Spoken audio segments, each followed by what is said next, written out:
This is going to be my match video for the Red October Kalashnikov Championship 2017, held at the Southern Utah Practical Shooting Range. I competed in Armored Division using my Faro Concepts Slickster plate carrier with United Armory steel plates. I'm not an AK guy, so I borrowed a friend's Gewehrwerks AK-74 with SaberWorks Kalashnikov optics platform installed by Kilo Guns. This rifle also features an ALG trigger and Magpul furniture. Because I was in Armored Division, I was allowed to use open division equipment, meaning I could have an optic and magazines greater than 30 rounds. I also competed in Trooper category, which means I needed to carry all my ammunition and any shooting related equipment on my person during every stage. To do this, I just added pouches to my Wilderness belt and Spec Ops brand combat suspenders.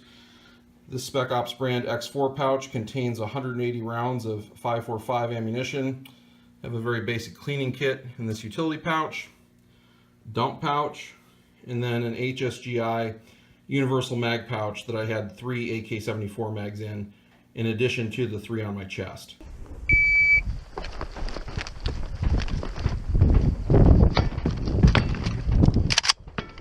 The shooter must engage the same 5 steel plates from several positions throughout the course.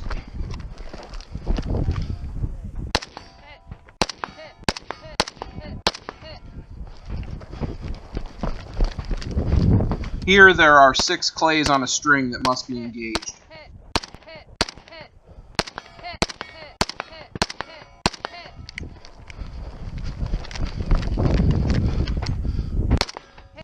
Yes, AKs can actually malfunction.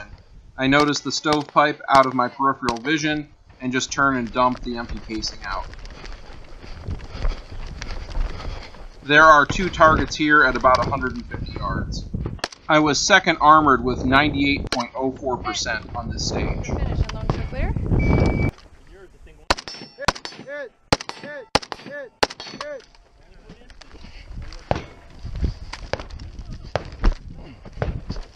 The no-shoots here have clays in the center of the chest.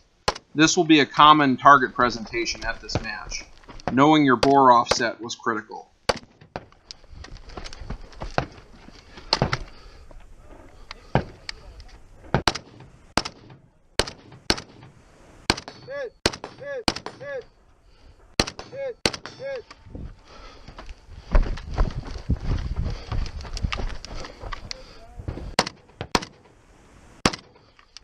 Paper right.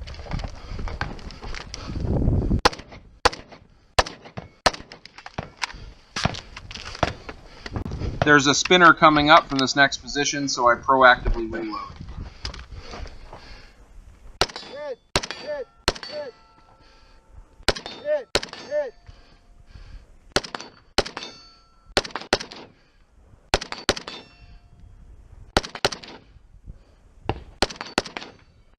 Over. I was 4th armored on this stage with 89.05%. This stage was called California Build Party. The shooter begins by crushing a 9mm casing, simulating riveting an AK receiver together. As the name of the stage implies, all magazines are restricted to 10 rounds. Targets require 2 hits anywhere or 1 A-zone or headshot to neutralize. On the larger targets, I chose to take single headshots where it was convenient. On the smaller targets, I double tapped.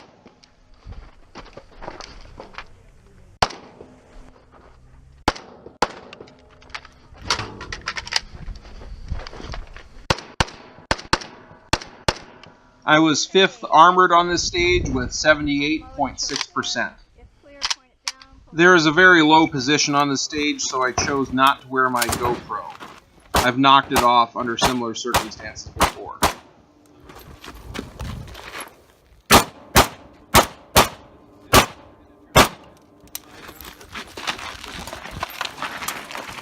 One of my magazines falls out of my HSGI taco. I pick it up and carry it with me to comply with Trooper category rules. Smaller shooters could squat from this position and not risk knocking off sticks from the Cooper tunnel. For me, it was easier to just continue crawling through this area. Shooting at this angle, the sun was right in my eyes and it made the targets difficult to see. All shots had to be fired from underneath this wall. As you can see, there are 2 no-shoot targets with mini IPSCs on them, and 1 no-shoot with a clay. Knowing your bore offset here was very critical. I was 15th armored on this stage with 61.21%, but I did shoot the stage clean. This stage was initiated by breaching the door with a sledgehammer. The shooter then throws in a flashbang simulator that is powered by a 12-gauge blank.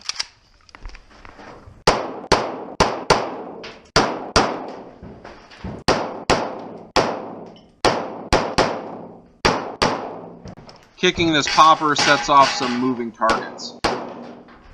There are a total of 19 paper targets on this stage. Remembering all the angles to engage them was a challenge. I do make a really stupid mistake on the stage. The target you just saw my muzzle swing past, the mini shoot target on top of the no shoot, I completely forget to engage. All I can think is that I simply didn't recognize it as something that I needed to shoot.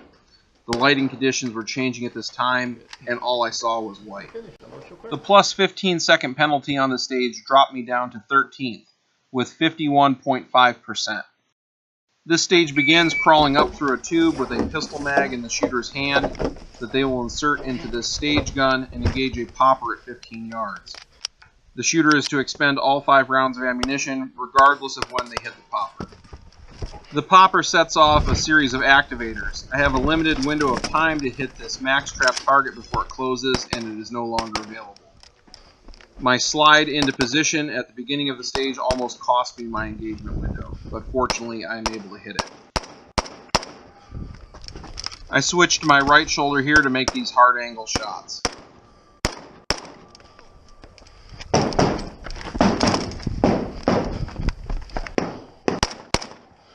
I was 13th on this stage with 65.33%. If you are finished, unload and show clear. The shooter begins this stage crawling through the Rensing tunnel with 1 round of 8mm Mauser that has been downloaded so it is safe to fire at a popper out of this bolt-action rifle here.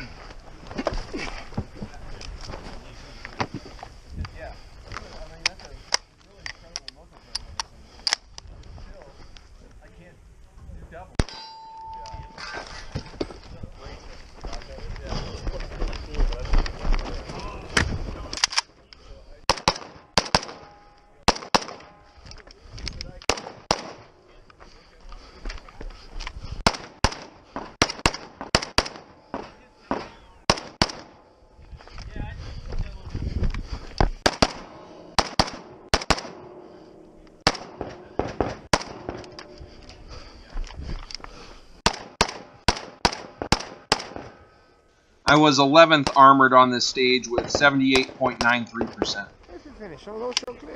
This stage begins with the shooter using a Rifle Dynamics provided AK to hit 3 steel targets at about 100 to 125 yards. The shooter only has 6 rounds to do so. Some shooters complained that the rifle wasn't zeroed. An attempt to re-zero the rifle was made. Unfortunately, in doing so, the stage was changed so that all the shooters are not presented with the same challenge. The match director opted to throw out this stage from the final results. Hit! If you're finished, unload and show clear. If clear, bolt forward. This stage begins with bayoneting a hay bale with a provided rifle.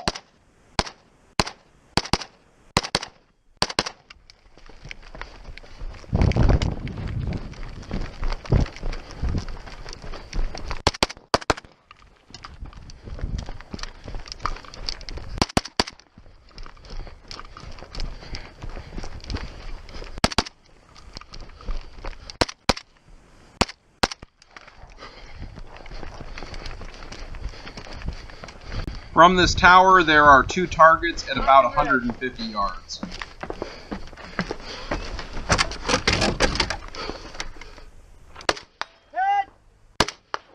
I was 6th armored on this stage with 80.58%. In the end, I was 7th out of 31 in Armor Division with 79.03% of the winner's score. My mistake on stage 5, failing to engage that particular target, cost me about 20 match points and would have left me in 5th if I had not made that mistake. Overall, I was 36th out of 208 shooters with 68.77% of the winner's score. And finally, I was 1st out of 9 in trooper category. All around, this match was a lot of fun, and I recommend it for any AK enthusiast, or even for people that may not be fans of the AK.